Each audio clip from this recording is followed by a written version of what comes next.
Hi everyone, my name's Heinrich. Welcome to my channel. If you found this video, you might be going through a cancer journey yourself or supporting someone you love. First, let me say, congrats on taking the big step towards educating yourself on the topic, something I know is very daunting for cancer patients. I've been on my own journey with brain cancer, so I can certainly appreciate where you're at. You're so strong for taking it upon yourself to be actively involved in your healing process. Today I want to share some exciting information about melatonin, a natural hormone your body makes, and how it might help with cancer. This isn't medical advice and is for educational purposes only. It's about giving you knowledge to feel more empowered. So let's get started. What is melatonin? You may know melatonin as something people take to help them sleep. It's a hormone made by a small part of the brain called the pineal gland.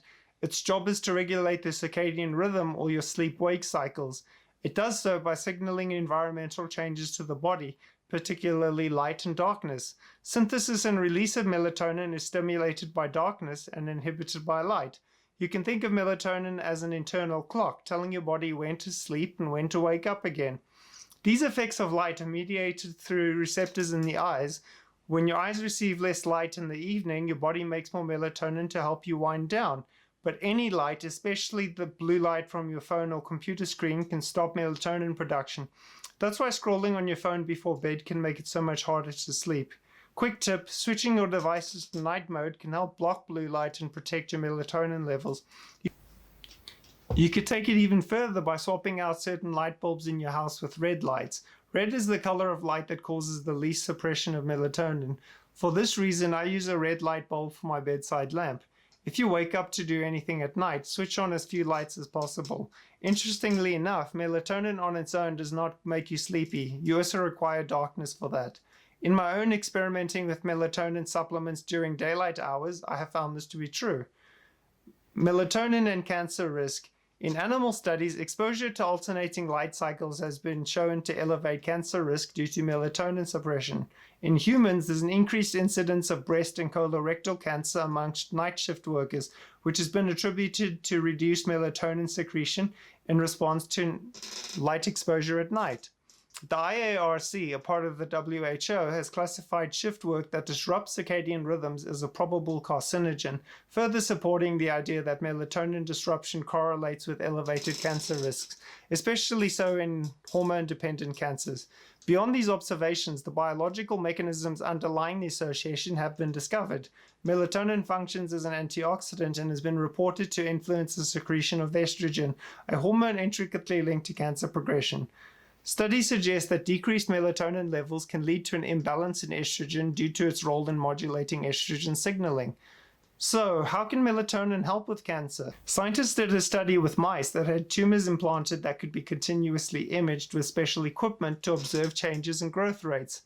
When the mice were kept in the dark, where their bodies made more melatonin, the tumors grew much slower or even stopped completely. But when they were exposed to light again, which lowered melatonin, the tumors started growing. This suggests melatonin might relate to cancer growth rates. Well, it turns out melatonin can help in some pretty amazing ways in cancer. It can slow down and pause cancer cell growth.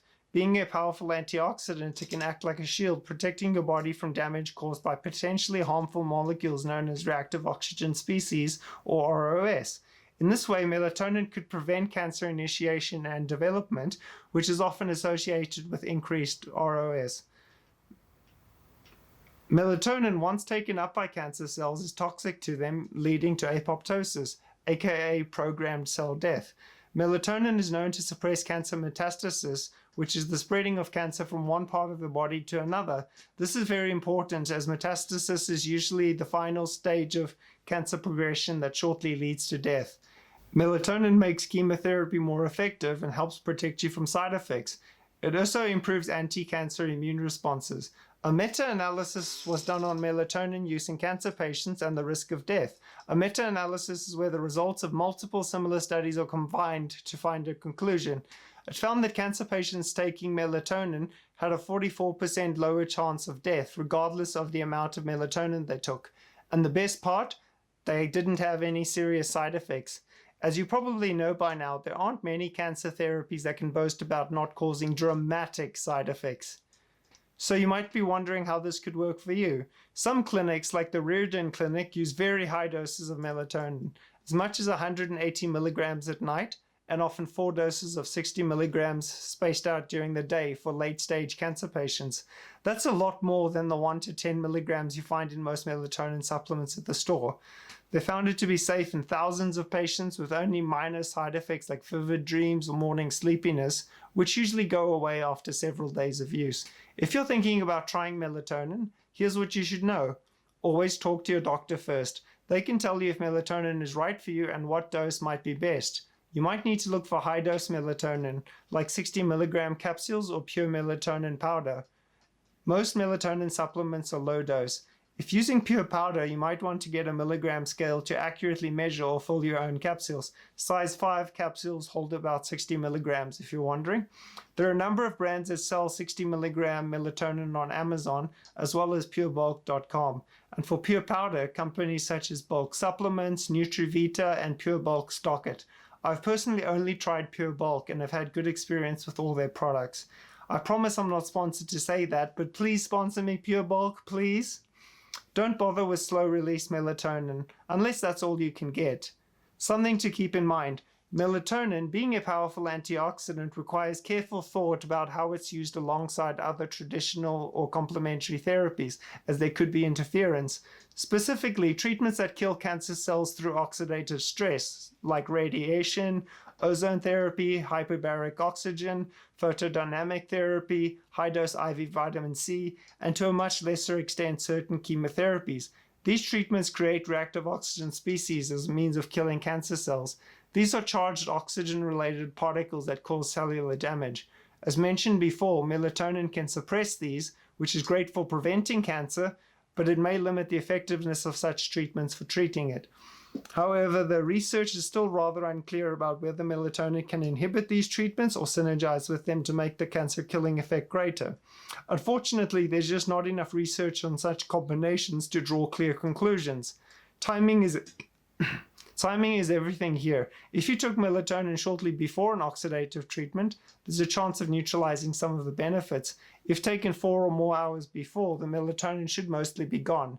There shouldn't be any reason that taking melatonin 30 to 60 minutes after the treatment could cause interference, so you can pretty much always take your nightly dose.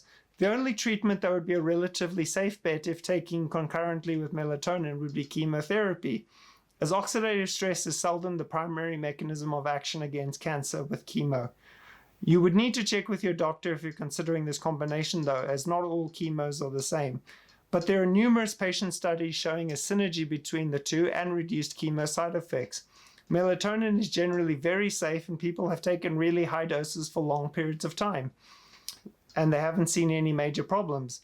There's a small chance that it could affect things like your blood sugar or certain hormones in very rare cases. But clinics that use melatonin for cancer patients haven't seen any major issues, but your doctor will know what's right for you. I hope this video has given you a spark of hope and something new to talk about with your oncologist or health practitioner. Melatonin certainly isn't a cure, but it's a promising tool you could consider adding to your protocol that might support your body in the healing process. You're doing an amazing job navigating your journey, and learning about options like this shows just how proactive you are. If you found this presentation helpful, share it with a cancer patient friend. Keep fighting, stay strong, and I'll see you in the next video.